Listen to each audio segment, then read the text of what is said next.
当儿子加倍入松的约呗。那么在印度、尼泊尔、不丹各地的寺院的所有僧众们，还有透过网络观看听闻这次课程的法友们，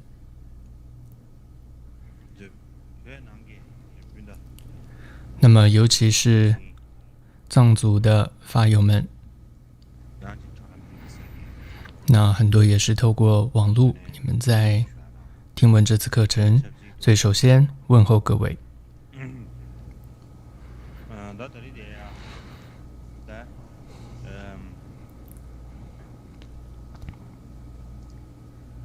送去你们主播这下地方的。今天已经是第6堂课了。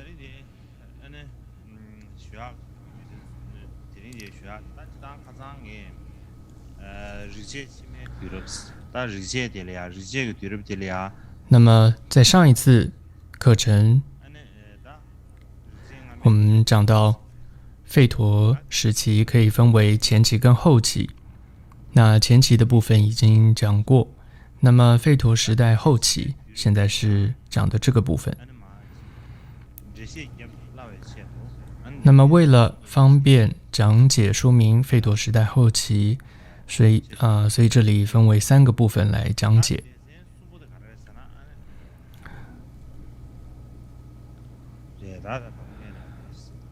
那么是哪3个部分呢？那首先这里投影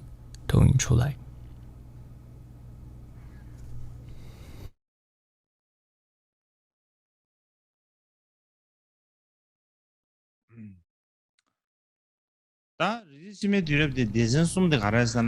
吠陀时代后期的3个部分，第一个是四吠陀，再来是婆罗门文明，然后是教派学派兴起的时期。上次课有讲过，那这3个部分的分类并不是按照时间它们出现的先后而分，而是按照了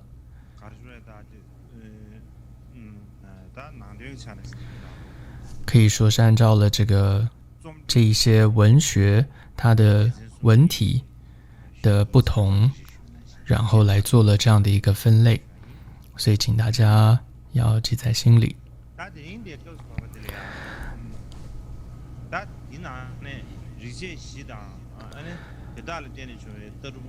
那么上一次已经大概介绍了四吠陀，还有从四吠陀发展出来的算是比较早期的一些哲学的思想。那么4个吠陀当中，第一个是离俱吠陀。刚开始它是口耳相传的，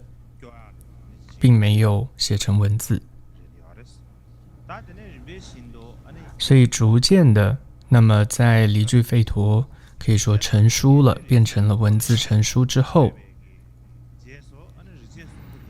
那么其他的另外3个吠陀也就在这个时候也可以说成书了。那么在3个吠陀也成书的这个时期，同时就是婆罗门这个文明在印度兴起的这段时间，是同一个时期。那么婆罗门的文明的兴起呢，完全主要是以吠陀的思想为核心和基础的，所以婆罗门文明它的核心基础就是吠陀教的这样一个发展。那么在婆罗门文明的时期，主要的一些文献是有几部很重要的。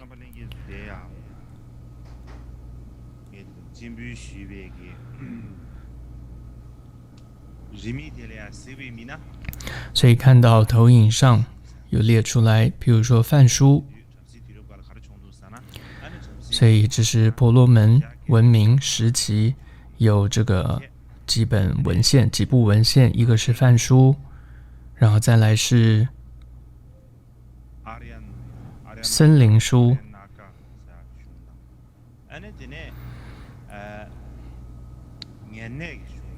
然后再来就是奥义书。那么另外还有两大史诗。接下来我们就先从梵书开始做一个介绍。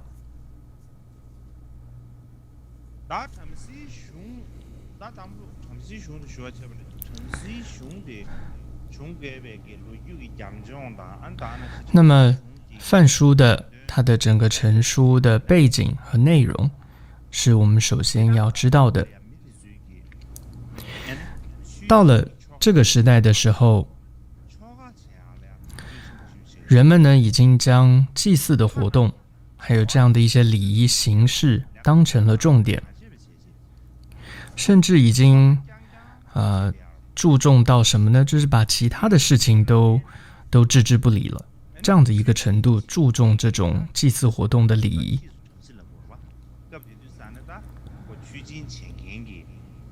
所以因为这么样的重视，所以这种祭司，也就是婆罗门祭司的人数呢，也急速增加。所以很自然的，这些祭司婆罗门他们的权力呢，也变得越来越大。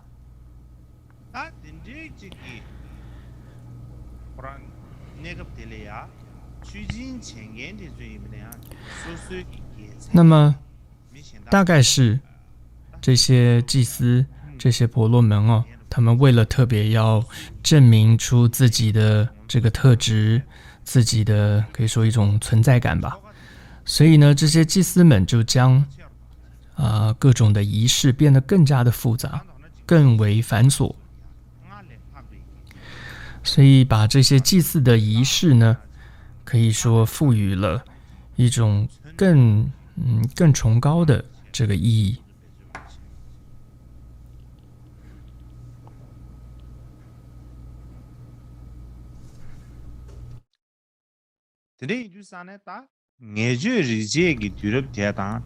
那么离句吠陀时代还有之后的梵书的时代是有一些不同的地方的。那么就是在离句吠陀的这个时期呢，重点是对神的崇拜，但是到了梵书这个时代的时候呢，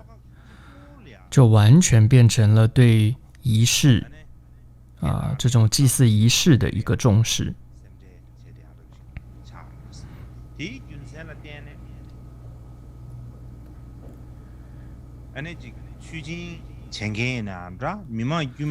所以在这个时候，梵书的时代，无论是这些僧侣，就是婆罗门祭司，或者是当时的信徒们，他都只关注仪式本身了，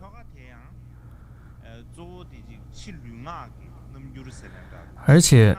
关注仪式是只注重一些形式、身体的行为、威仪或者语言上的一些念诵，只注重这些声语的形式。那么，所以甚至呢，到了这种过去他们对于神的这种崇拜信心都已经快被遗忘了。所以因为他们太注重了仪式本身，所以这种对神的信心也越来越微弱，就完全就消失了，就专注的只是仪式本身跟形式。而且那个时候的人们的一个认为，就是整个世界的运作都似乎是围绕着这个祭祀而存在，所以祭祀已经变成当时非常重要的一个事情。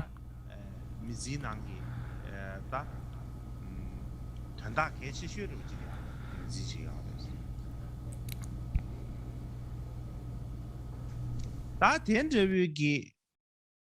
가르수에다 지 구류지게 나로래야 아니 지 초가 녀로 잡으시지 망보 예배 인주산 되게 되마 신지수 팝샤밤 되게 所 되지 以这时候范书它就出现了，它是一个可以说记录这一些各种繁杂的、复杂的祭祀仪式的这样一个书，就是范书。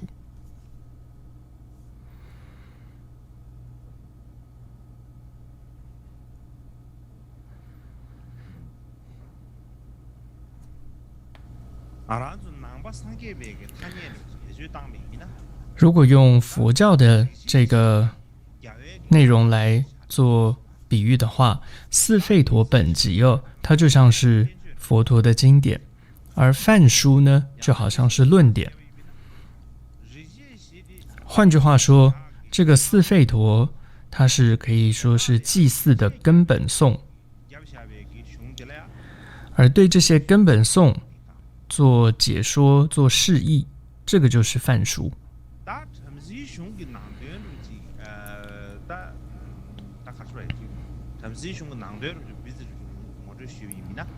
那么简单介绍一下梵书里面的一些内容。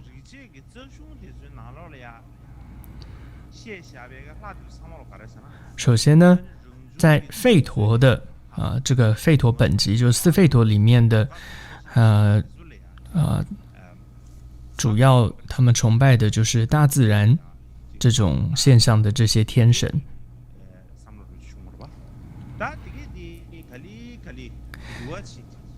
逐渐的呢，到了这个梵书的这个时代，这时候他们信仰的神呢，就慢慢从这个大自然现象的神转变为比较抽象的神，就像是有一个叫做生主的这样的神，可以说创造一切的一个神。还有之前有提到一个叫祈祷主，一种祈祷的一个神，还有造一切者的神等等。像这些神呢，它并不是大自然现象的一个划线，就是说你是指不出它是怎么样一个东西的，而是可以说抽象的概念上的一个神了。不仅如此，到了梵书的时候，过去那些阶位比较低的一些神，慢慢他们的地位都提高了。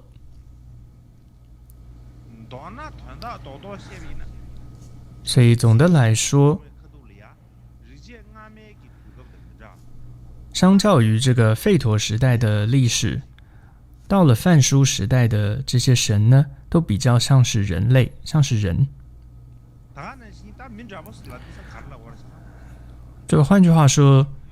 所谓说像人了，就是说这些神呢，梵书时代的这些神呢，他们的品格、他们的性格，也都不再是那么的高尚，或者不再是那么的神圣，不像是吠陀时代会觉得哇，他们是跟人是完全不一样的神圣的一个现象。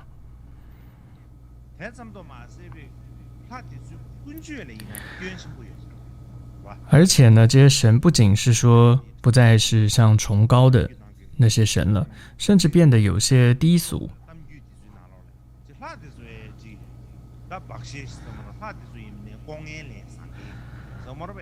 所以甚至是这个品格有些问题的神，所以在这些一些文献当中都有记载。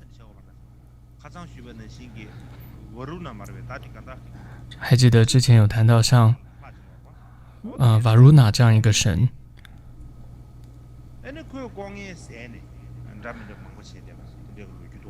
就是有记载这个神的一些品格有问题的一些事情。所以范书时代的这些神呢，就不再是那么的崇高了。为什么会有这样一个演变呢？一种推测是，在吠陀时代的那些神呢，当时的人们印度人可能觉得那些神呢太过于崇高了，所以很难以说接近，少了一些亲切感。其实人需要的是什么呢？就是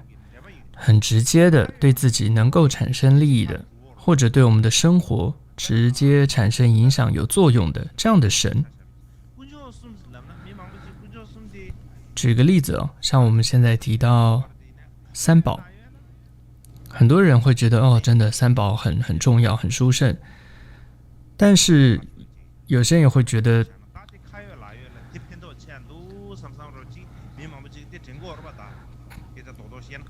也会觉得说，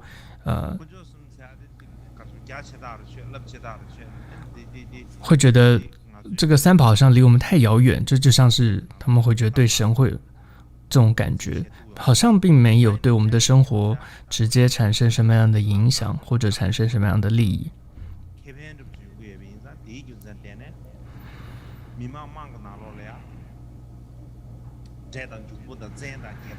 所以这也是为什么在很多人呢反而会比起这个真正内心相信三宝，反而更相信一些鬼神或者一般的神，就是他可能可以直接给你带来一些利益跟改变。所以总而言之呢，在范书这个时代了，这个很多的神呢，以前的神都开始有一些改变了，甚至也出现了一些新的神。举个例子，在离聚吠陀中有提到说，这个叫做Rudra这样一个神，可以说是一种比较愤怒的是一个神，那也叫做暴风雨的这样一种神。那总之这个暴风雨神呢，是让人非常畏惧的一种破坏之神。但是逐渐到了范书的时候，他就慢慢演变成湿婆神这样一个形象，受到了世人的崇拜了。所以像我们听过的知道的三位一体的主神的湿婆神哦，那么就是在这个时代，范书这个时代出现的。他在最早期其实是一个暴风雨神，让人畏惧的一种破坏之神。然而呢，到了范书的时候，你可以看到他已经转变成让人反而是崇拜的一种湿婆神。那么第二个例子是，在范书这个时代出现了一个叫做摩诃提婆，也是在这时候出现的。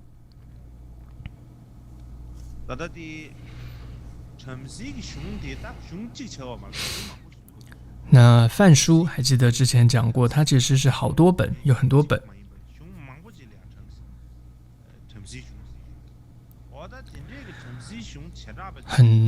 譬如说有一本范书叫做这个海螺氏范书这里面就把这个摩诃提婆呢当成最主要的一个神来崇拜。所以后来呢，这个摩诃提婆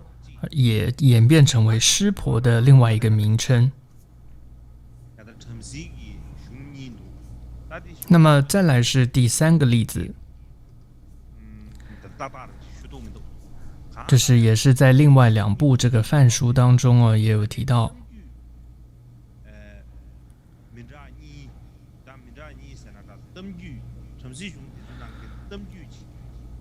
那里面就提到有神话的一个故事中就形容到，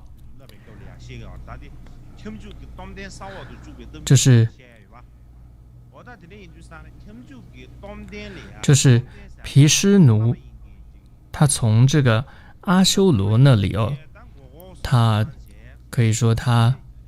从阿修罗那边得到了世界的某个部分之后，这个毗湿奴神呢，还希望说这还不够，他还要企图获得整个世界，全世界。有这样一段记载。同样，在另外一部梵书中，也有这些记载一个神话，提到说，虽然毗湿奴神有着高于诸神的这种权利，但是呢，还不如因陀罗神，因为因陀罗神呢，把这个毗湿奴的头给砍了。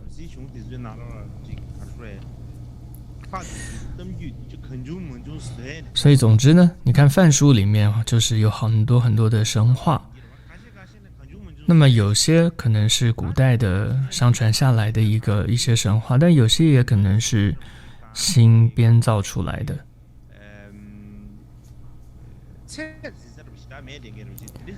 所以你有些神话你很难去辨别真伪，是梵书里面的这些神话是非常非常复杂的。但总的来说呢，在梵书里面就是很多的神话。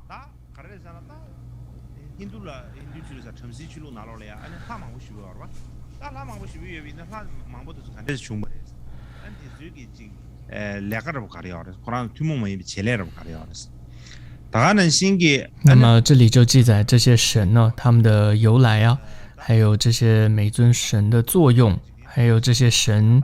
它对应到世界，现实世界它是怎么样一个形象等等。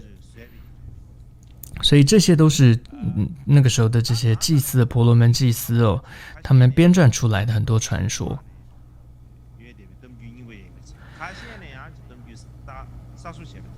那么有些传说是过去就有的，但有一些是新创造出来的。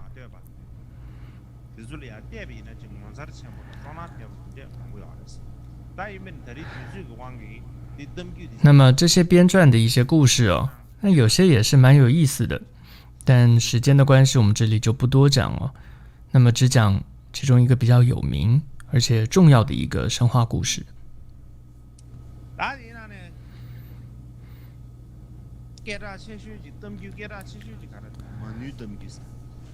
这个神话故事叫做魔奴的一个神话。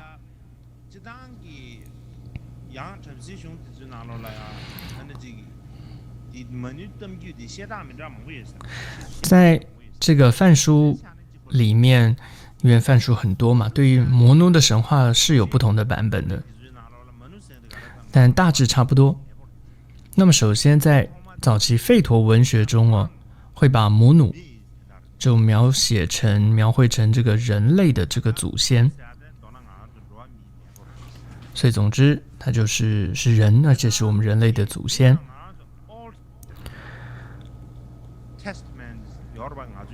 那么我们说旧约全书这其实跟这个旧约全书里面谈到的一些神话呢也是很类似的。那这个神话在讲的什么呢？就是有一个人他叫做就是这个魔奴。有一天呢，他在洗手的时候，有一只鱼呢就游过来，这只鱼就跟他说：“你养我吧。”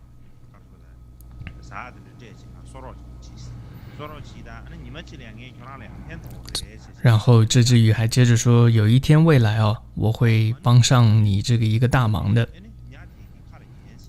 所以魔奴呢，一听就把这只鱼呢养起来了，然后鱼也变得后来越养越大。那突然呢，有一天这只鱼就又对他说：“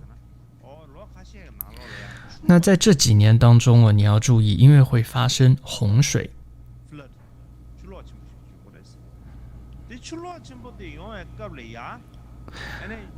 所以呢，你必须要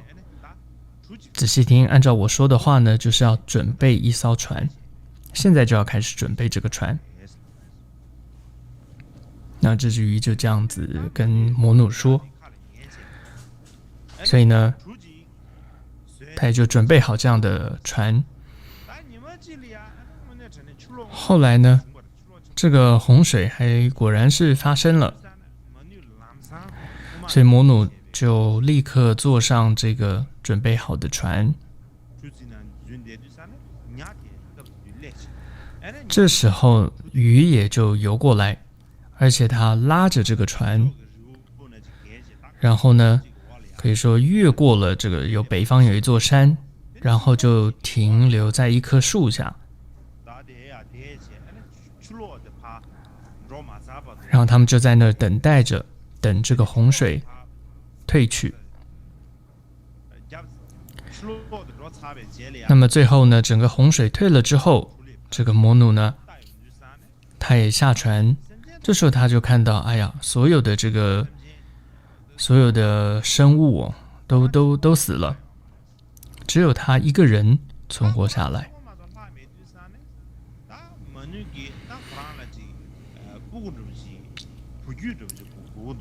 这时候摩努就想啊，我必须要传宗接代，但这只有他一个人了，所以这时候他就一直的这个向神来祈请，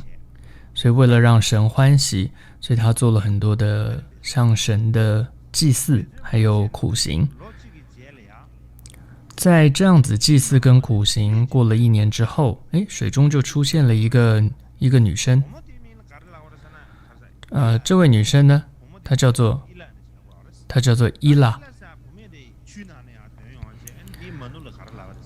那这个伊拉这个女生呢，就告诉摩努说，如果你用我来祭祀的话，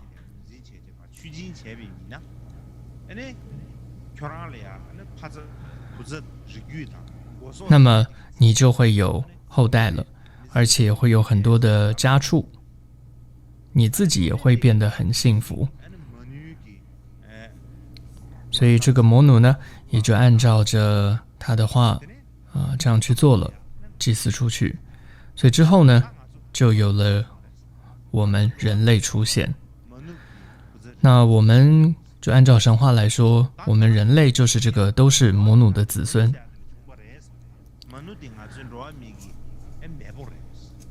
所以摩努呢，就是我们人类的祖先。那我们人类就是摩努的摩努之子。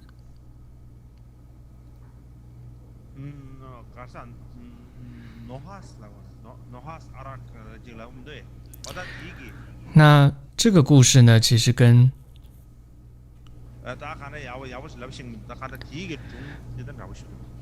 这个诺亚方舟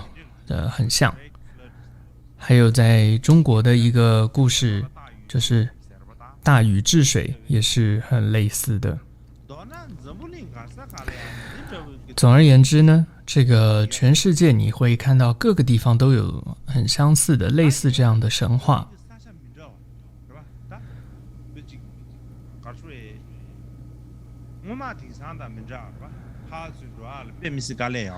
其实为什么会是这样子？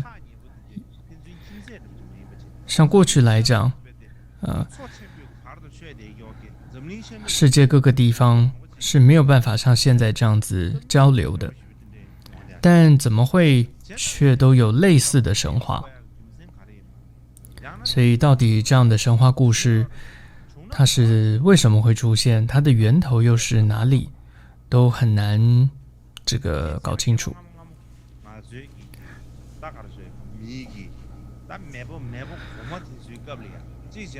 或许真的是古代人类真的发生过这样的洪水，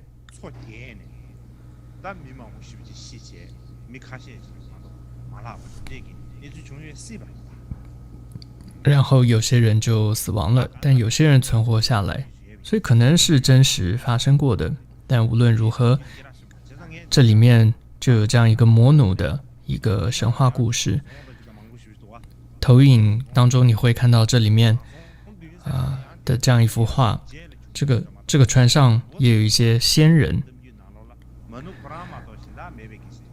当然仙人这个画这幅画应该是后面才画的。那当时这艘船上应该是只有一个人的，就是他自己，就是那个摩努。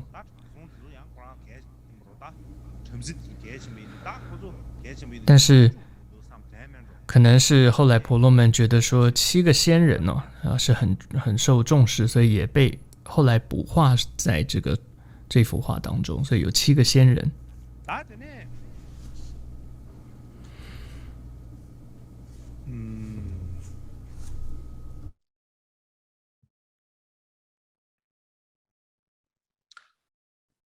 打城市兄弟兄得住个罗不是虚伪呢？那么接下来简单讲一下范书的哲学思想。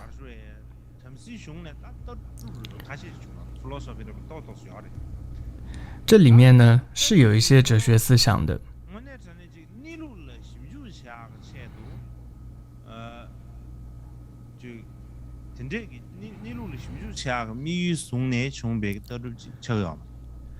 但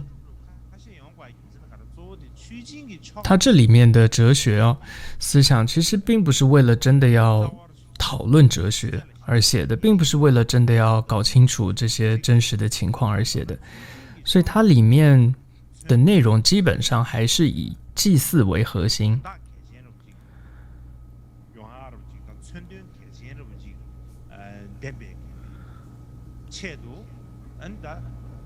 所以他们这范书里面呢，主要是编撰出很多的神话传说，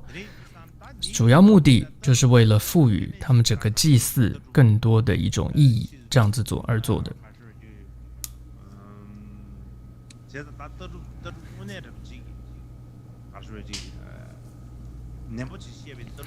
所以如果要说它里面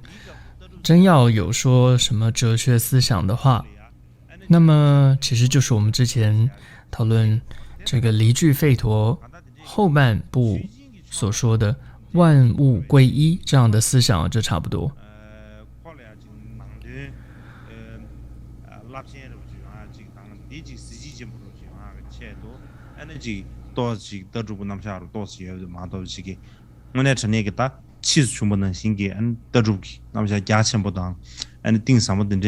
所以总之范书呢，它并没有太多高深的这种哲学的思想哦，那主要是很多的是为了祭祀，赋予祭祀更多的意义，所以有编撰出很多的神话传说。那么总之范书里面它的思想观念是很复杂混杂的，它是有一些比较深奥的哲学思想，但也有一些比较普通一般的这种思想。然后呢，这些比较可以说低俗一般的这些内容是被当时的人可以说是披上了这种很殊胜崇高的这种外衣来解释它。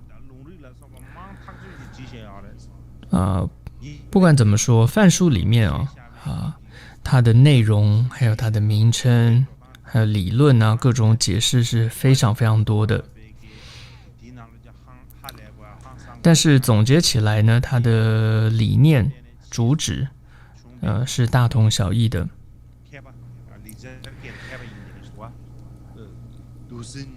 所以呢，德国的一个可以说梵文学家，这个印度的一个专家叫多伊森，他就说范书呢是什么呢？是相当多又相当少，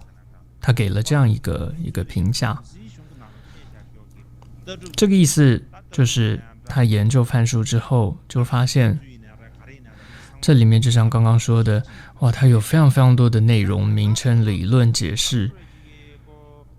但是总结起来，很多都就只是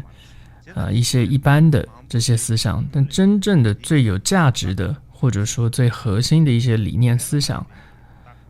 是很少的。所以换句话说，很多这些总结起来，它的主要的理念思想还是差不多的。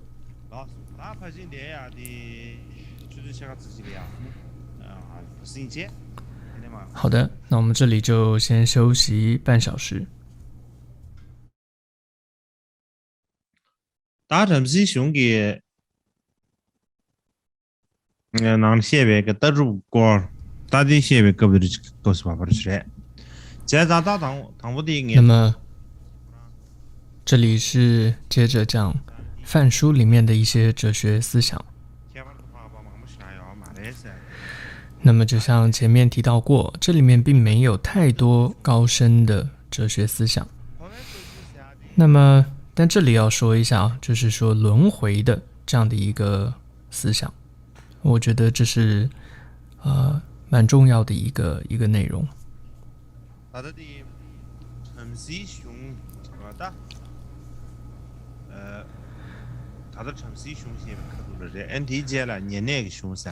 那么先讲是范书，之后我们会进入到奥义书的一个时代。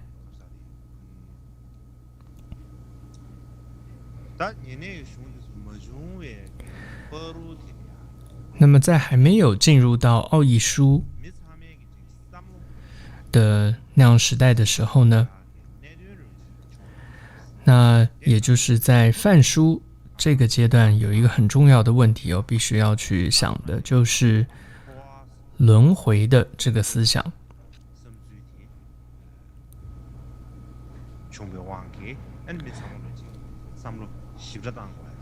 那么也就是在范书的这个时期，当时的人们就开始有了轮回的 samsara 这样一个思想。那么 samsara 也就是轮回，是很重要的佛教里面的一个观念。所以在范书时代，同样的一个词，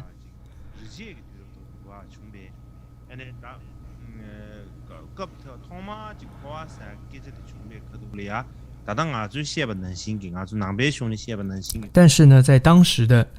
那个轮回的概念并没有像佛教里面讲的那么的深刻。当时的轮回，它指的就是不断的轮转、不断的回流这样的意思。还记得在开始讲吠陀的时候，当时的人们相信什么呢？他们那个时候并没有太多想到来世。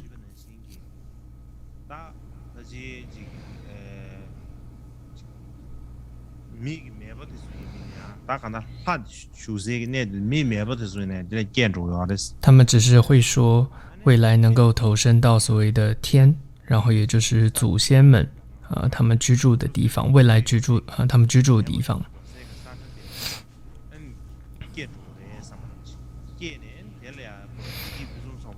他们觉得到了投身到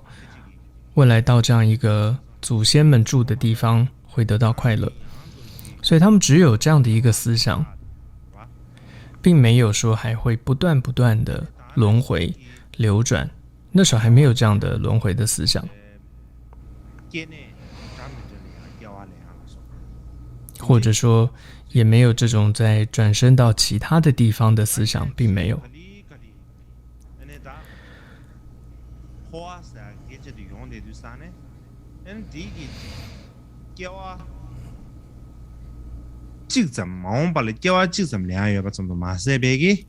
但是呢，随着这个观念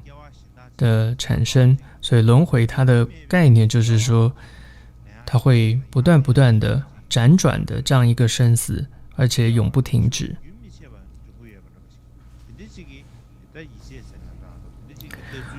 所以慢慢人们就相信了死后会有这样子的不断的一个生死的流转。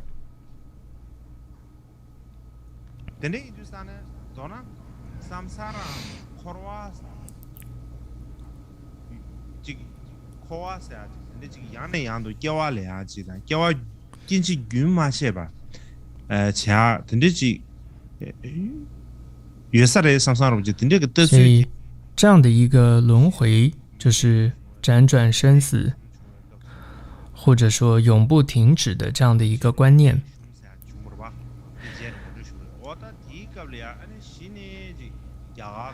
那么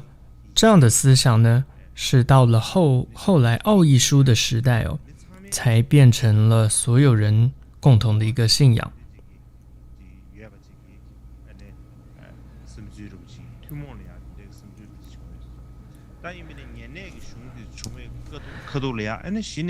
但是在奥义书之前，比如说在范书的这个时候，还没有这么变成全部的人都相信的这样一个轮回这么完整的一个思想。但是在范书那个时候，是人们开始去这样子想。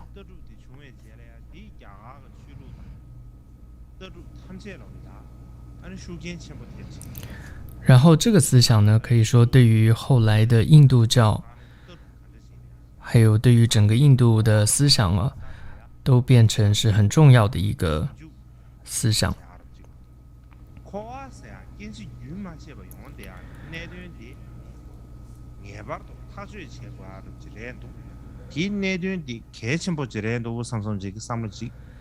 那么那个时候就开始大家觉得说这是一个很重要的一个思想，就可以说是印度的所有的宗教哲学派系都探讨和想要解决的一个根本问题。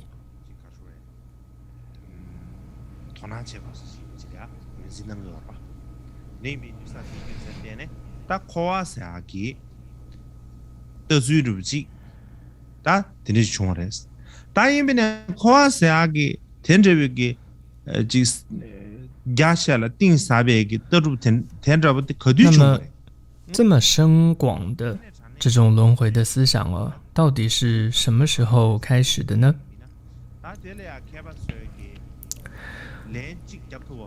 那么学者的对于这一点的看法是有不同的。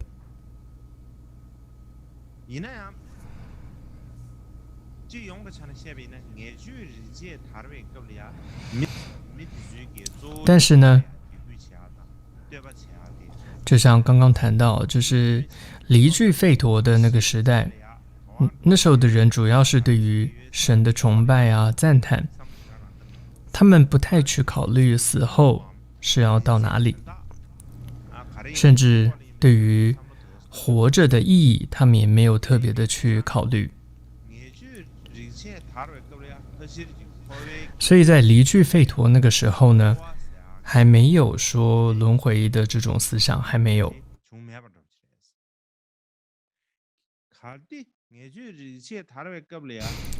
那么如果就算说有吧，但离句吠陀那个时代，这种轮回的思想大概只是一个种子而已。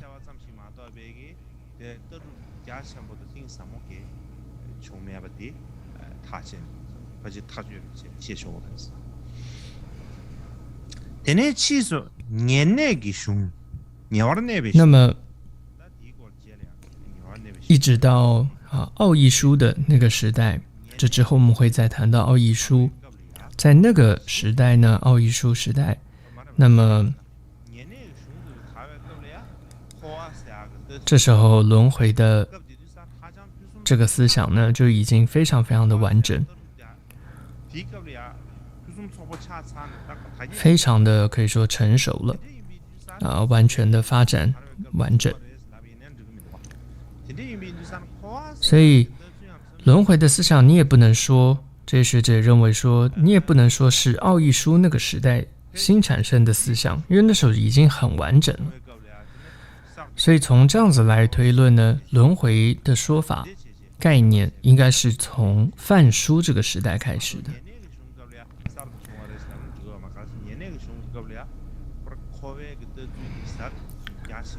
所以也不能说奥义书那个时候开始轮回的概念，因为奥义书时代轮回的思想已经变成全民的一个想法了，一个思想了，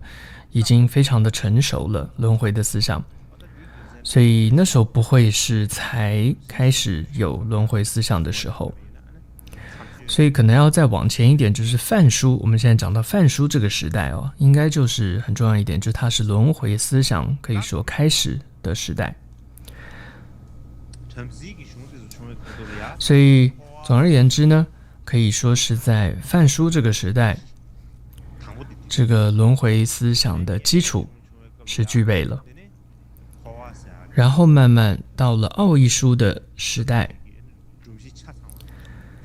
才变得更加的成熟，它的整个架构才完整。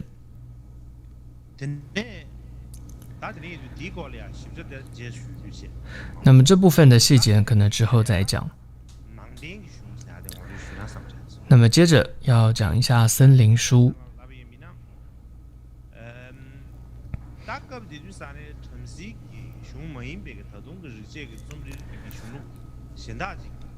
那么这时候，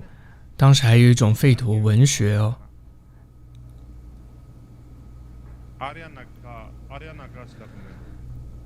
它的梵文就是阿瑞亚雅嘎，这样子就是叫做森林书。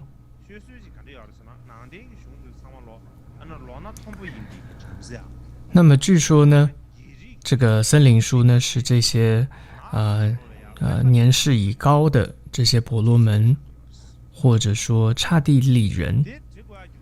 他们所写的。那么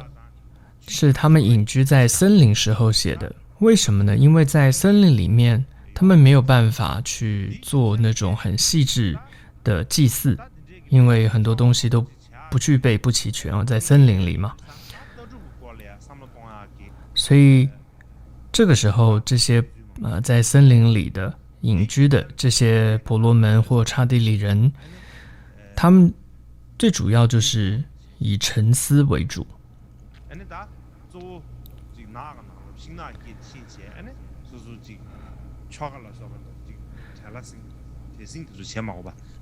所以慢慢的，他们在森林里面呢，也就不太做这些祭祀，他们以沉思哦，然后来代替了这种祭祀。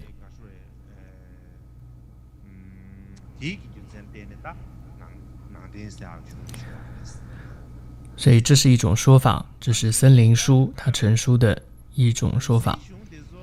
另外一种说法是，这个梵书哦，是关于在室内进行这种祭祀仪式的书，而森林书它的内容呢是有关如何在森林中进行祭祀仪式。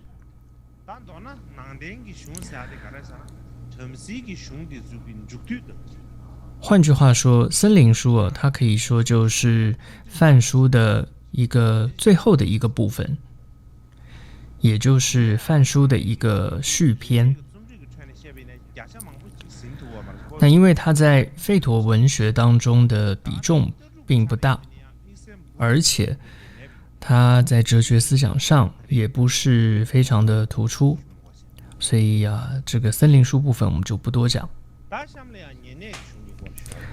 接下来要讲一下是奥义书。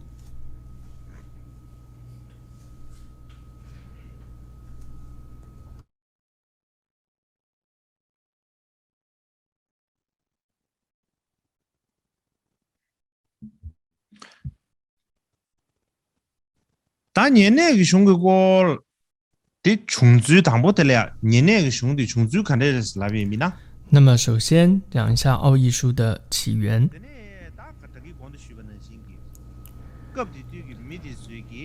那么就像前面提到过，当时的人们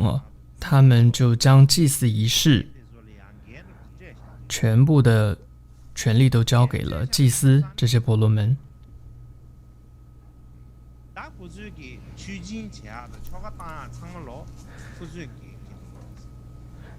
所以可以说这些祭司呢掌握了大权，所以他们也变得非常的可以说独断，也就是这些祭司们在做解释说明的时候都是非常片面的、非常独断的这些一些解释。所以也因此就导致当时的这种婆罗门的宗教呢变得非常的可以说死气沉沉的，非常的迂腐死气沉沉的这样一种情况。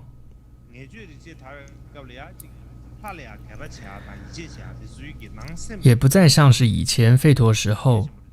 很注重的是内心对于神的一种崇敬之情，但结果到这个时候到奥义书时代的这个时候呢，可以说这些只开始注重的是形式了。所以在这样一个情况之下这样一个背景下，当时的一些王族还有一些武士，就是刹帝利这些里面比较这个贤明的一些人呢，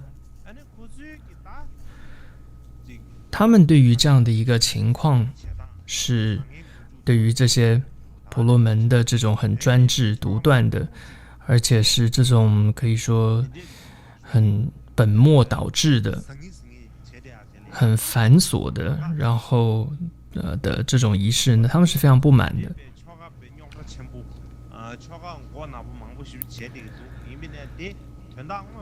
他们也开始去怀疑这么多复杂的仪式到底是不是真的有所帮助，对于了解这个真理获得这种知识是不是真的有帮助，他们就开始怀疑了。所以他们怎么做呢？他们表面上还是去参加各种这些祭祀仪式，但是因为他们内心已经起疑了，所以其实他们内地里心中，他们就开始不断的思考，也不断的去探索什么呢？这到底这个生命是什么，或者说宇宙它的这个精神的这个本质是什么，或者说我到底是谁？这个生命是如何发生的？未来又会是如何终结的？他们就开始去做很多的思考，这就产生了很多的不同的思想、不同的哲学。也因此，刹帝利族这些王族是这么的去探讨思维，所以结果也影响到那些非常傲慢的那些祭司的婆罗门，他们也开始反省说，自己很肤浅，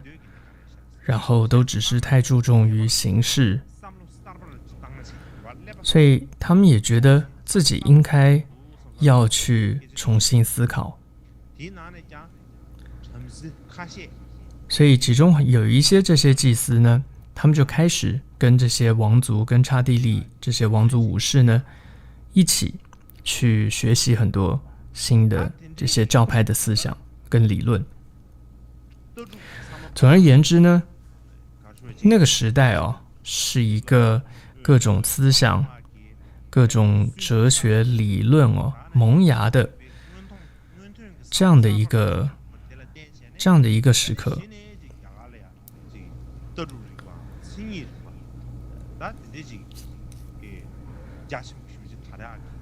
所以可以说是印度最主要的整个很多新的思想发起的萌芽的这个时候。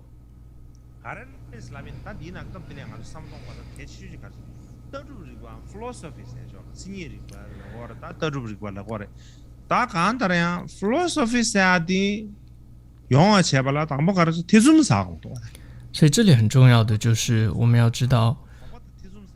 哲学的思想它的产生其实起源于怀疑。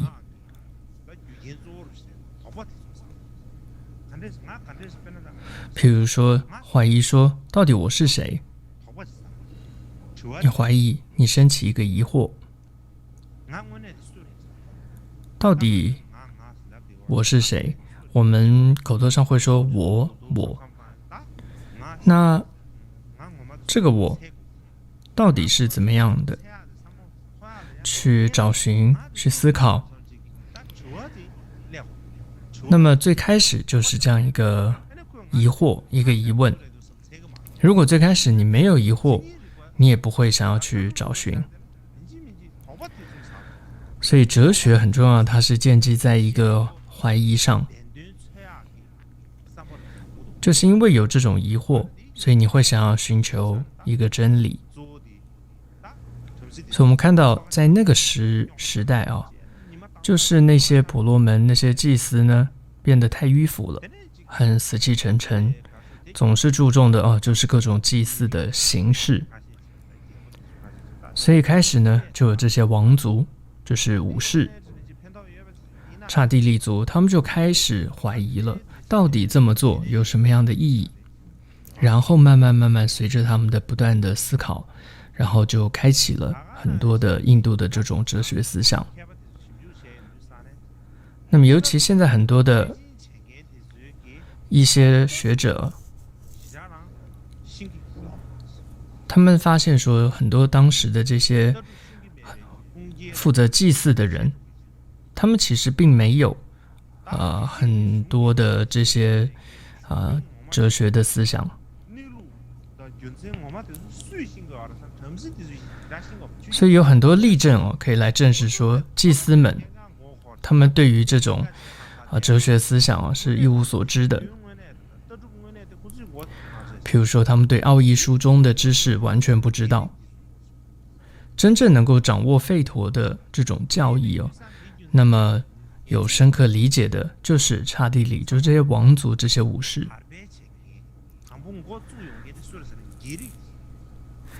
所以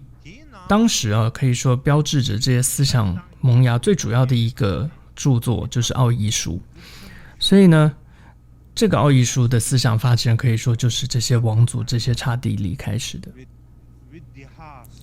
那在其中一个发起人呢，最受尊敬的，他的名称是叫做毗提诃王遮那揭这样的一个王。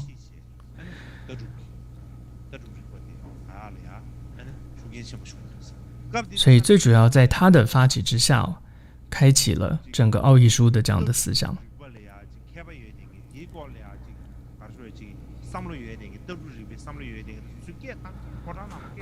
所以他当时这个王，他就把很多这些有新的思想的人召集在一起，到王宫里面互相的辩论，互相的讨论，然后集思广益的不断的在这样一种氛围之下可以说萌发了非常多的这些思想。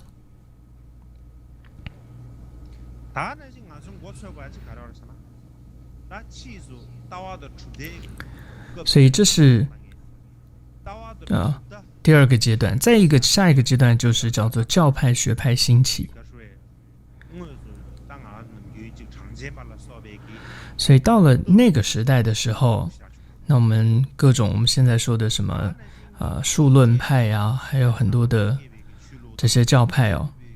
就出现了。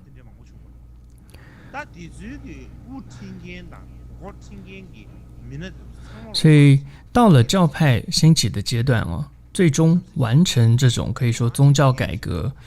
而产生这个佛教和耆那教的最主要的领袖，也就都是刹帝利，他们的身份都是刹帝利长出身的，这是我们要注意的一件事。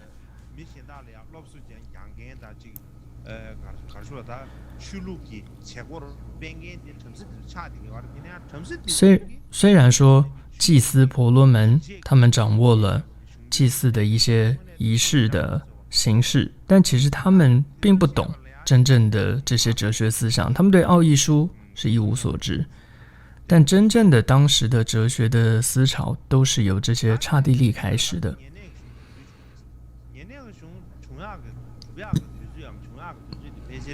那么再来奥义书它完成的年代呢是什么时候呢？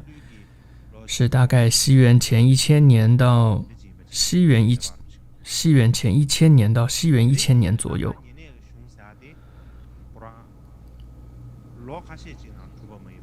所以它不是在短期间的形成的，它是很长时间然后完成的一部书籍。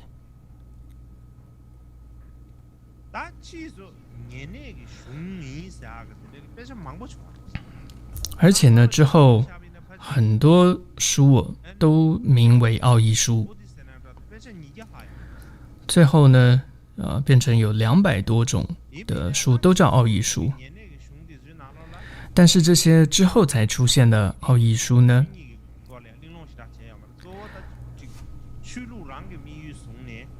并没有涉及到这种各种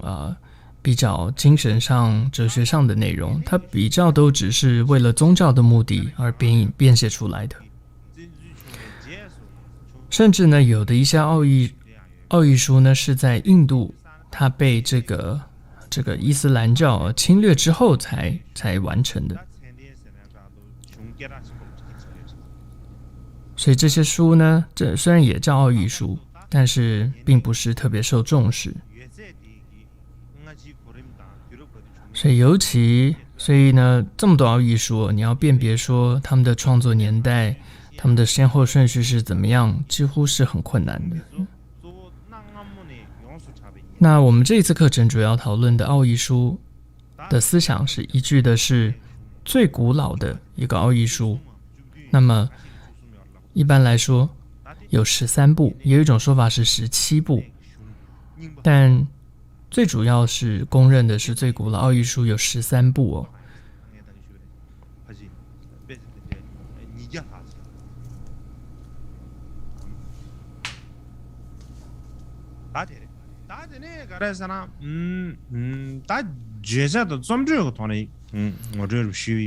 那么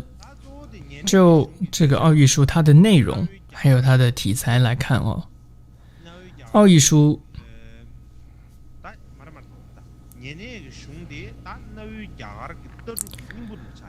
它可以说是古印度思想的一个精华。所以如果你想要知道古代印度思想的精华，你要看奥义书。但是呢，它都是这个很零星的各种思想的汇集，它还没有建立成一个完整的体系，它并不是很有组织、很有系统的内容。因为当时就是可能很多这些贤哲之士哦，他们的思想就把它被这个记录起来。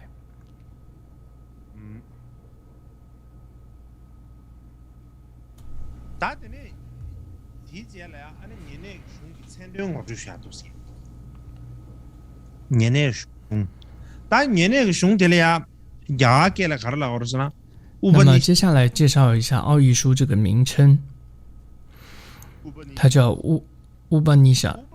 梵文。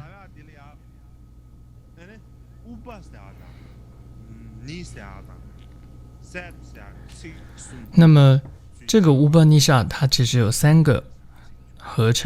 音合成，一个是乌巴，一个是尼，一个是夏。它的意思是什么呢？就是有静坐，靠近的静哦，静坐，或者是视坐，视者的视坐。那么许多欧洲的学者，他们主要采用的是乌巴尼夏的那个 shad， 他们用这个 shad 就是坐来这个字源来解说。但是呢，印度学者不会这么去解释。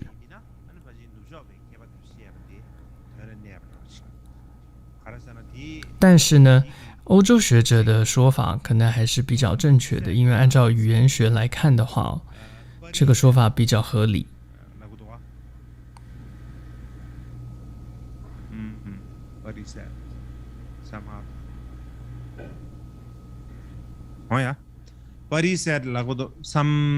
譬如说，这种静坐和视坐，主要是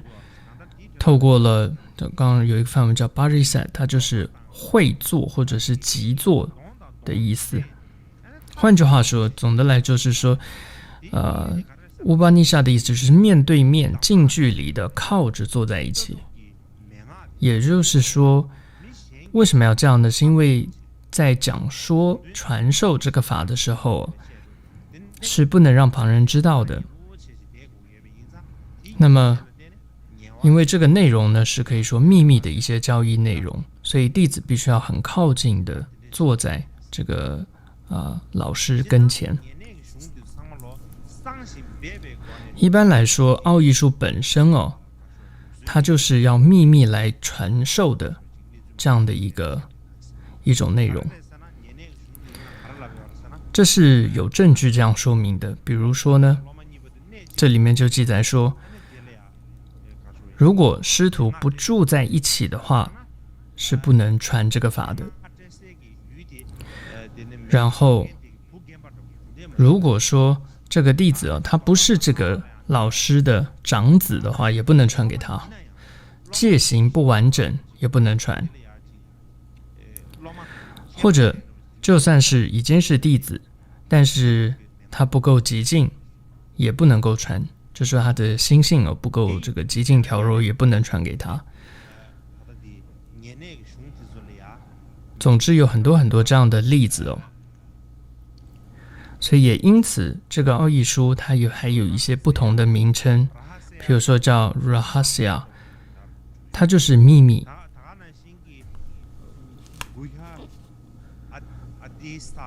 或者也可以叫 Guya Adisa， 这个意思就是它是秘密教义，或者叫 Paramam Guham， 它的意思就是最上秘密。所以它有很多的这些形容这个奥义书的一些词，同时这些也可以说是奥义书的一个这个代称了。最主要就像刚刚说，是因为老师在传这个法的时候，他必须是非常秘密的来传授，他是不能够随便传的，除非是比较特殊的，刚刚上面提到的特殊的这些弟子才能够传这样的法给他。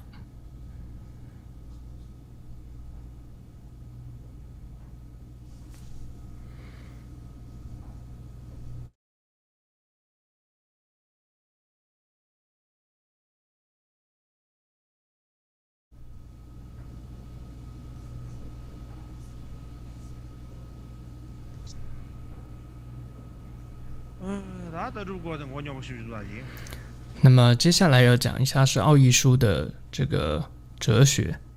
它的一些思想，那这部分就有点复杂。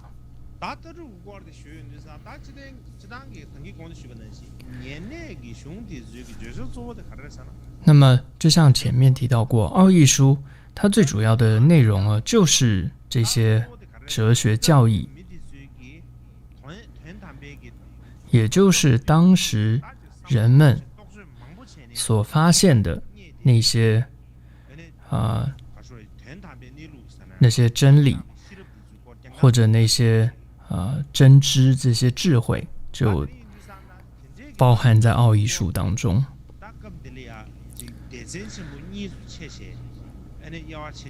其中可以分为两个大的部分来讲，两个大的哲学思想来说这个奥义书。一个思想就是宇宙精神论，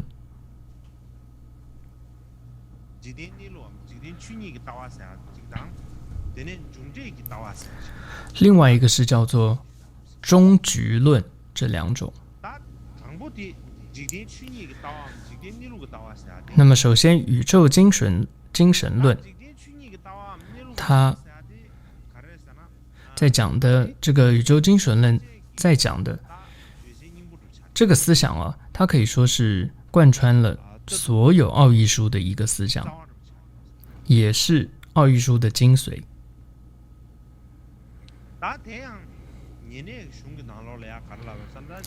奥义书里面就是这样形容，他说世间万物和神之间的关系是什么呢？这里的神指的就是梵，和这个梵的关系，世间万物和梵的关系是什么？就是流转轮回的一个关系。所以这里的神已经不再是开始的时候人跟神的这种那种神，而是所谓的梵，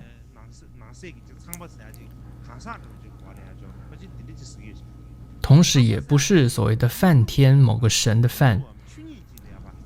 这首的梵它指的就是整个万法的，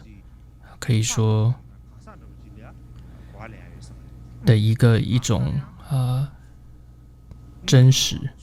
所以它不是指某个神。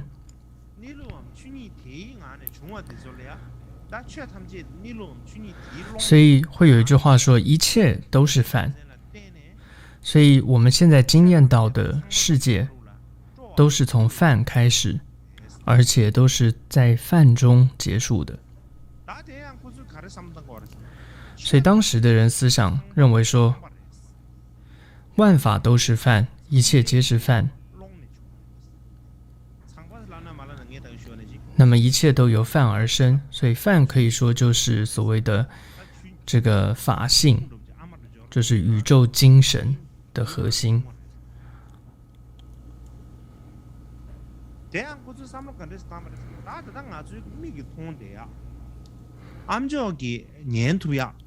所以他们认为说，像现在能够经验到的、看到的、听到的，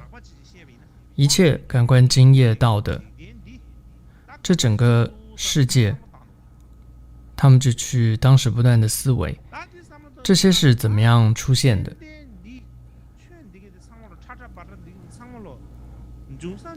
他们说这一切的世界都一定有一个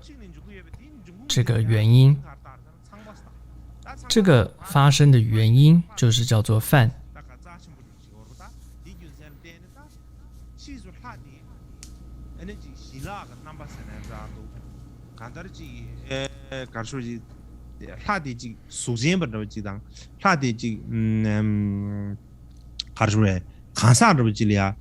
所以在最开始所谓的饭，刚开始是概念是一个梵天，一个神的形象，但你可以看到到这个时期，这时候的饭已经是不再是一个神的概念了，而是一个万法的一个可以说宇宙的精神点，这样的一个根本。所以说整个世界都是从饭开始，然后在饭中结束。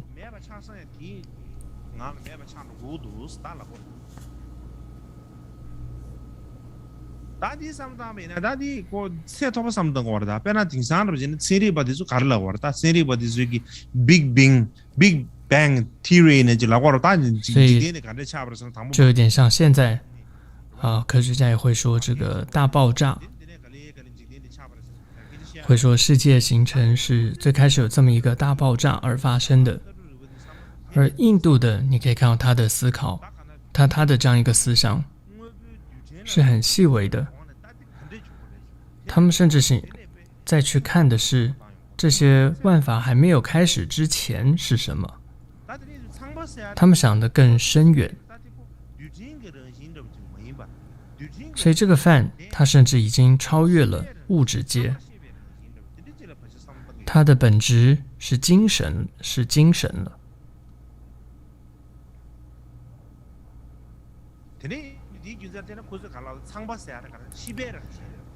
所以在他们来形容说，这个饭的本质是精神，它的本质是精神，但外表是一个光。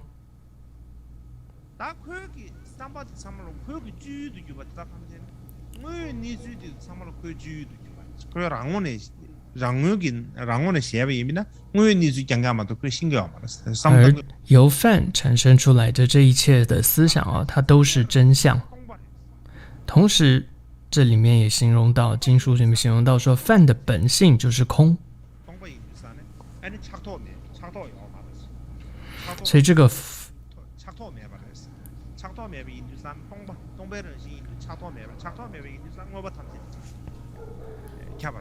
这个空呢，它是遍及一切的空，它覆盖了整个世界，那它超越了这个言辞的。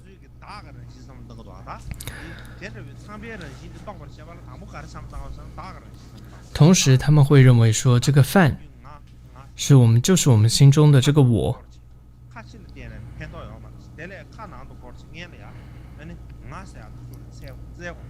他们觉得不断向外去找是找不到东西的，你必须是向内去找。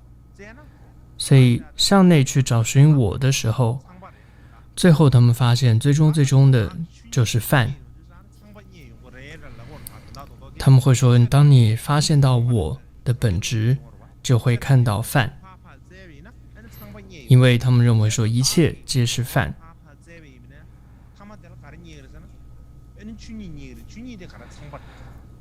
所以当不断的去找寻这个我是什么的时候，会发现一个一个根本，这个本质就是饭。他们会形容说这个饭比米粒还小，比这种麦粒还细哦，非常的微细。但是呢，又会说这个它比地还大，比天还广，甚至比整个世界还辽阔。再这样讲下去，我大概都快变成外道了。总之，他们当时的思想是这个样子的。那这里有一位日本的学者，应该是18、19世纪的一位日本的学者，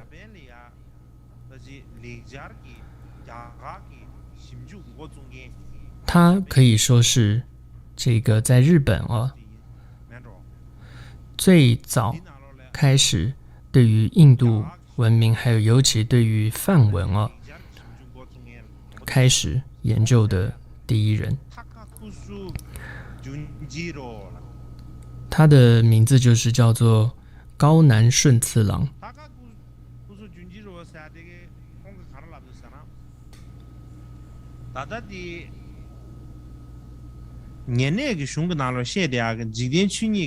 那么他将这个奥义书里面的这个宇宙精神论的部分他是觉得可以分为2个部分，一个就是本体论，一个是现象论。那么什么叫本体论呢？他认为说，所以本体论它是在讨论呢一切的本源是什么。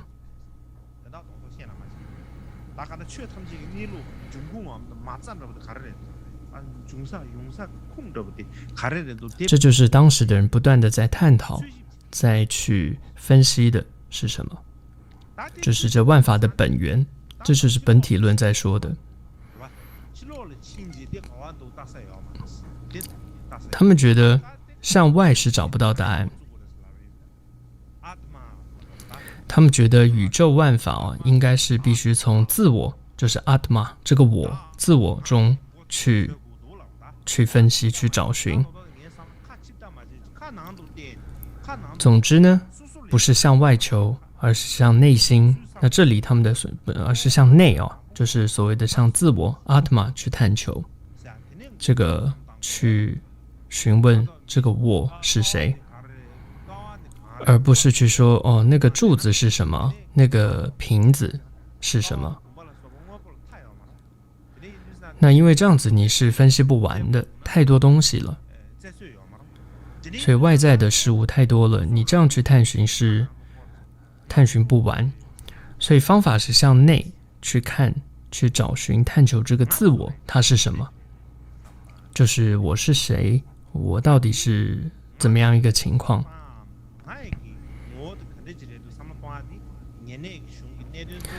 所以这个向内自我的一个探求，这就是整个古奥义书它全部的重要的内容，就是这个。奥义书中的思想其实很复杂，有一点像我们说佛教里面当你谈到这些哲学理论的时候是很复杂的，但是奥义书重点就是透过去刚刚谈到向内去探寻自我，了解这个自我的阿特玛，这个自我它的真实的含义是什么。透过这个自我的了解，最终你就能够可以说参透这个一切万物的本源。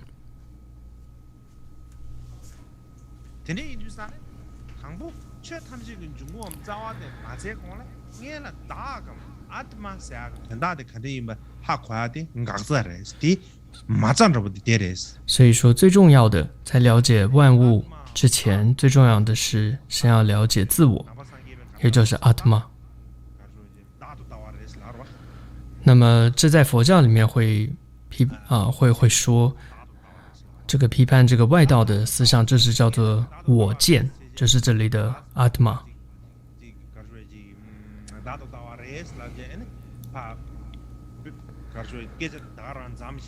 所以我们佛教就会说，反正这就是外道的自我 atma 的见解，我见，然后就把书合起来，他们家的事，这是外道的说法，不关我的事。然后也不真的深刻去了解他们的所谓的 atma， 他找的是他在说的是什么。你可以看到，他们也谈到奥义书里面说，这个自我 atma 是你必须不断去找寻、去思维、去分析的。那么你必须要去不断的去探寻这个 atma， 这个自我是什么，然后你最终会参透一切万物的本源。所以我们不应该就是这种戴着这种有色的眼镜，觉得佛教的见解认为说它是外道，就去觉得这是外道，就把它不去深究它，我觉得不应该这样。再来第二个是现象论，也就是说我们现在看到的这个世界，这就是我们经验到的这些外在的感官的现象到底是怎么一回事？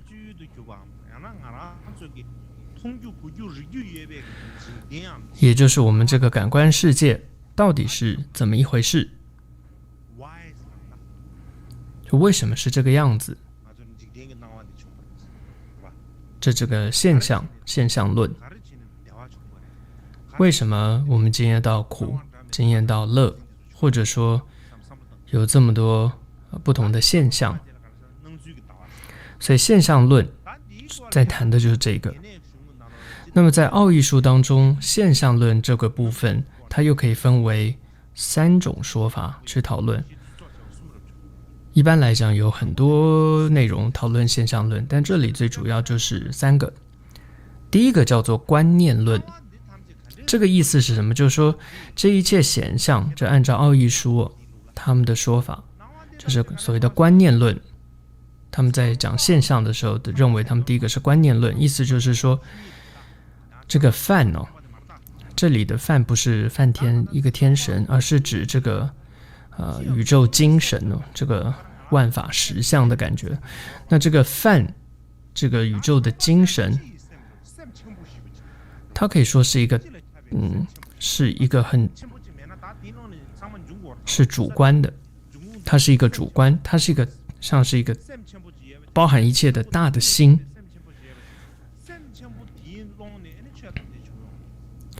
所以他们会认为说，这个一切的万有都是唯心所造，所以梵是最主要的，是主观，所以这叫观念论。那其实这个和华严经里面我们看到说因观法界性，一切唯心造这样的说法是相应的。所以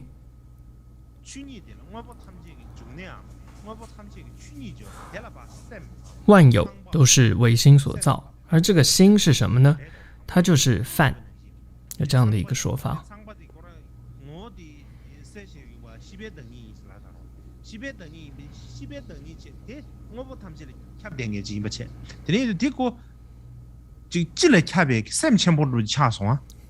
所以他们觉得这个梵呢，就是遍一切的这样的一个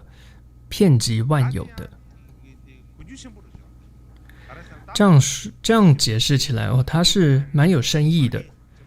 那么就像刚刚谈到说，科学认为说是大爆炸产生了世界宇宙，然而在科学谈到像量子力学，最后会发现说，其实这些物质也不真正实存，最后它都只是一种能量，似乎都像是这里所谈到，最后都是所谓的一种心，一种能量，一种唯心唯名的这样一个状态，一个梵的状态。总之，这是现象论当中的第一个，叫观念论。第二个呢，就是万有神论。那所谓的万有神论呢，它就是把这个泛它分为两个方面，它分为真相跟显象两个方面。真相呢是本体，而显象呢，它就只是一个现象。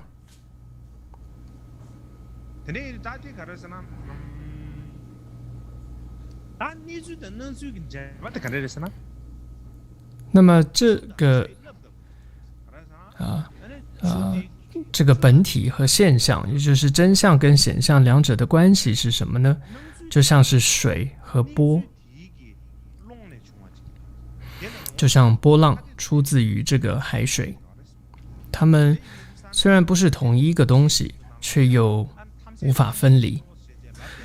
所以在经典中说，一切实是泛。换句话说，就在说的是，一切都是由这个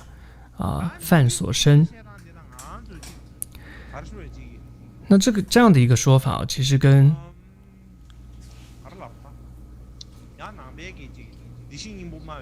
四术跟佛教里面像如来藏的思想，还有跟他空见的一些思想，我觉得是有些相似的。那这个就不细说。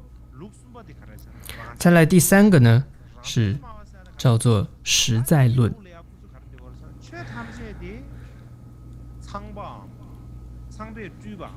这个论点是说，万有它都是泛，从泛所出生，而且万法都是被这个泛所支配着。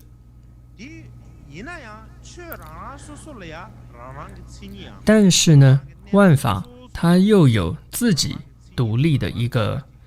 可以说自己独立的一个地位。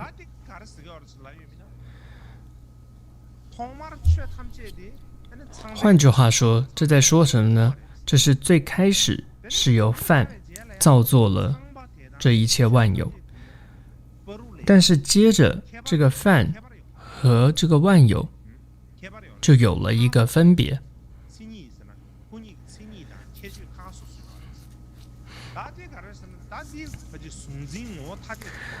所以这个时候的思想就比较像是接近了二元论的这样的一个思想了。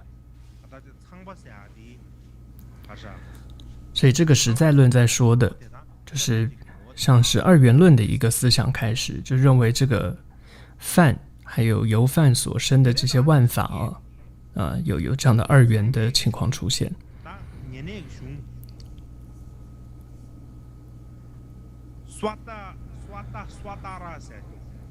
另外在一个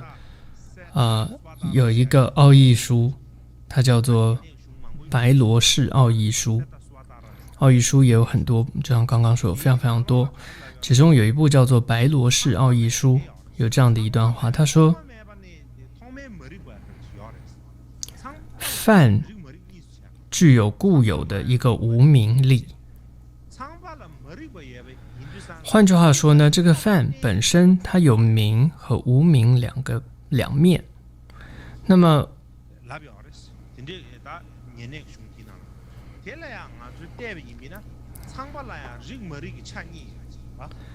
所以就像那句里面是说泛固有的无名力，所以换句话说，泛它不只是有名，它还有无名，而且在无名活动的时候就出现了这个我们的现在的千变万化的现象的世界。那其实我觉得这个跟在如来藏思想里面，尤其他空见的思想说形容说叫做暂时的课程就是说忽然念起的，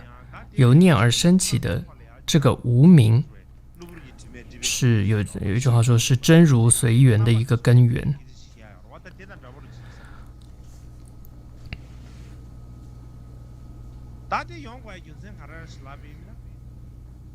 那为什么说有这样的一个思想呢？就实在论。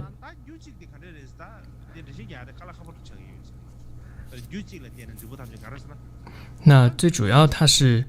为了去解释或者说解决这个一元论的这个难处而说出的一个观点。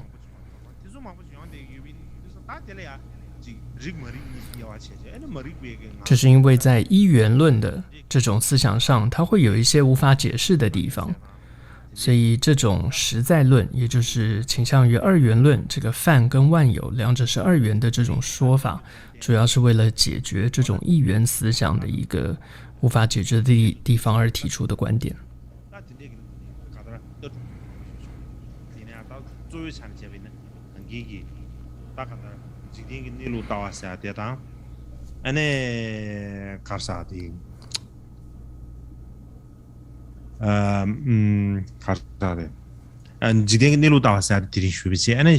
所以总之今天谈到奥义书里面讲到二义书哲学里面有宇宙精神论那么谈过了，之后再谈这个叫终局论，那么后天再说。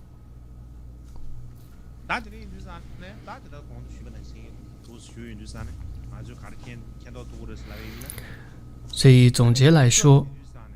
在看到在那么早的时代那么古代以前，当时的古人们他们的智慧是很有智慧的，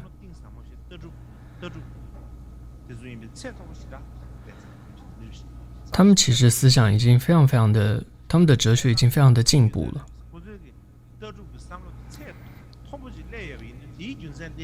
他们是这么高深的这种哲学思想，所以后来你看佛学的很多的思想跟当时这些思想是很像的。那么最主要就是因为当时印度的这些思想已经如此的可以说高深，所以佛教也符合那样的一些高深的思想而做了这些解释。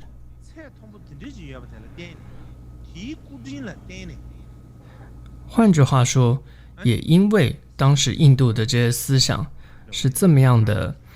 先进这么样的高深，所以我觉得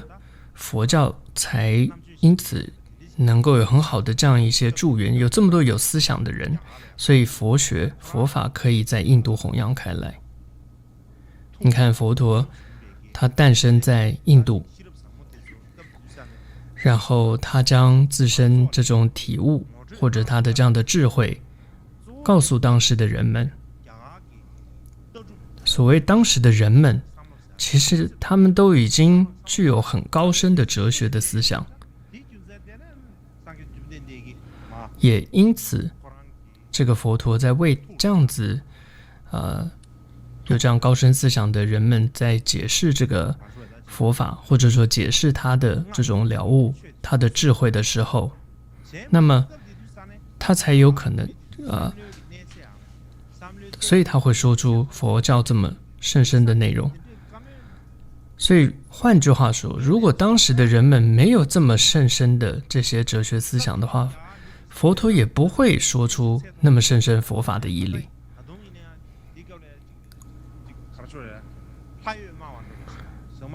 如果当时印度的人，佛陀那个时代的印度的人还都只是一些未开化的一些人的话，那么佛陀也就不需要特别说没有所谓的，如果佛陀这时候跟他们说没有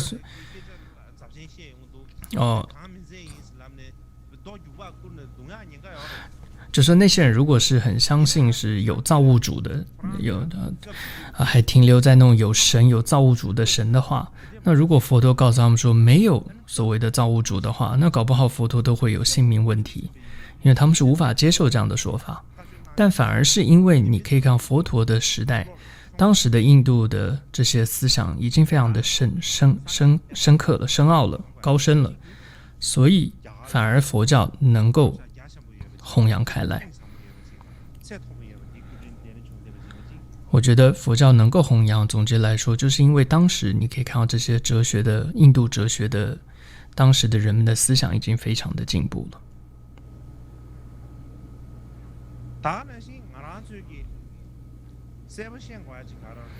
再一个我们必须要清楚知道的就是佛陀当时刚开始在印度的时候，没有所谓的佛教，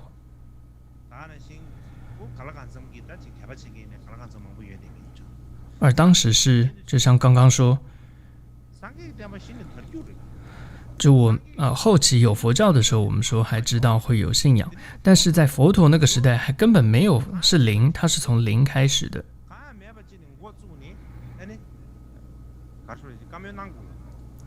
所以他是从零开始去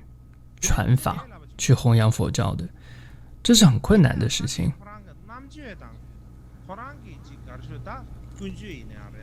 但是他的思想，他的行为就是这么的殊胜，超越当时所有的人，所以能够在当时的他可以说被当时的这些印度的这么有思想的这些贤哲被认为是圣人。光是这一点上，我们就已经可以看说佛陀真的是太了不起了。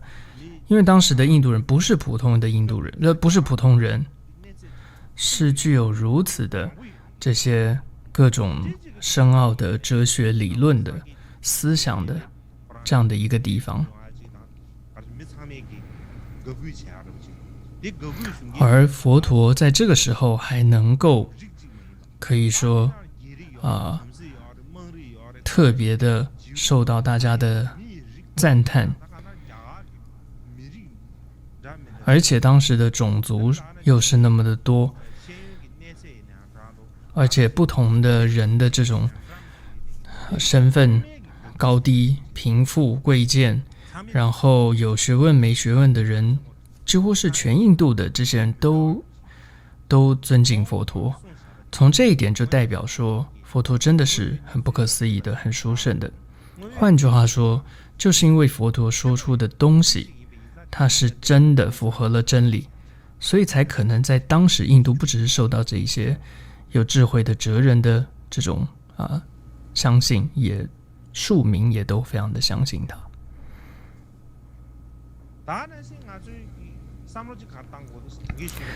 同时还有一点，就是刚刚也有稍微提到过，很多时候我们先入为主的就说那个思想是外道的，然后就觉得它一点价值都没有。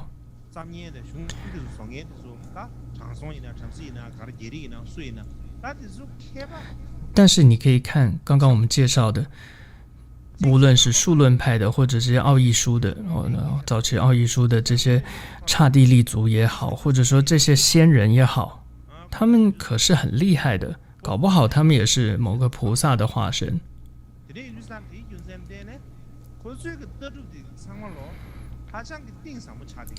他们的那些见解也是非常的深奥的。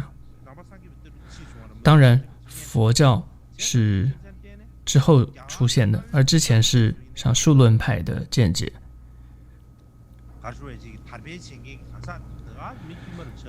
那些创立开启数论派的，或者我们现在被批判他们是外道的思想的这些人，他们也不是普通人的。我觉得我们一下子就把他们说成外道就不怎么样，觉得没价值，我觉得这样是不对的。我觉得这是你障碍了自己学习的机会。其实你更应该要去了解他们的思想是什么。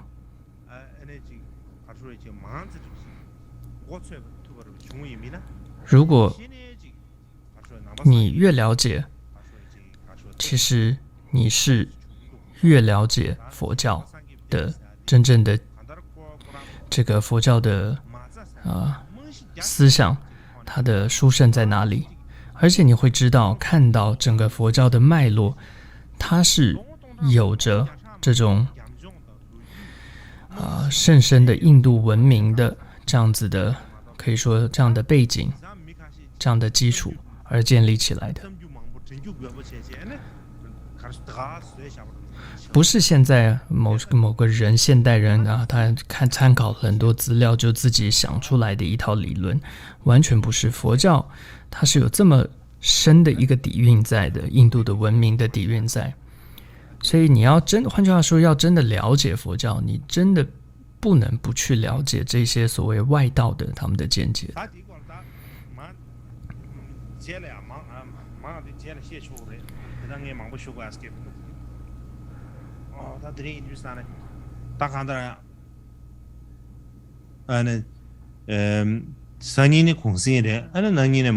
么总之呢，不多说，明天是休息，后天再继续上课。那么总之吠陀时期讲完之后，那就会进入到佛教是如何的，佛教的兴起的那个时期。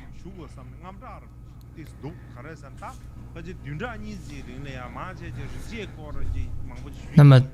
我还是有一些担心哦，就是花了大概这么长时间都是在讲吠陀，讲这些印度文明，可能有的人会说，哇，他这次课程大概讲的都是外道吧，大概不会讲佛教，也不会讲密教。所以我心中也是想说，赶快多进入到佛教和密教的内容，因为毕竟这次主题是密教源流嘛。但其实本来我是也不急，反正有时间讲就讲，要说2个月、1个月也行，说2个月也可以，反正有很多东西可以讲。但是虽然这样讲不急，但是毕竟主题这次定的是密教源流。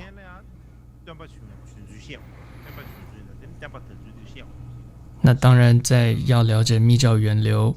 你就还要先讲到佛教如何兴起，还要讲到这个教主释迦牟尼佛等等啊。所以好，总之今天讲到这里，好，我们做课诵回向。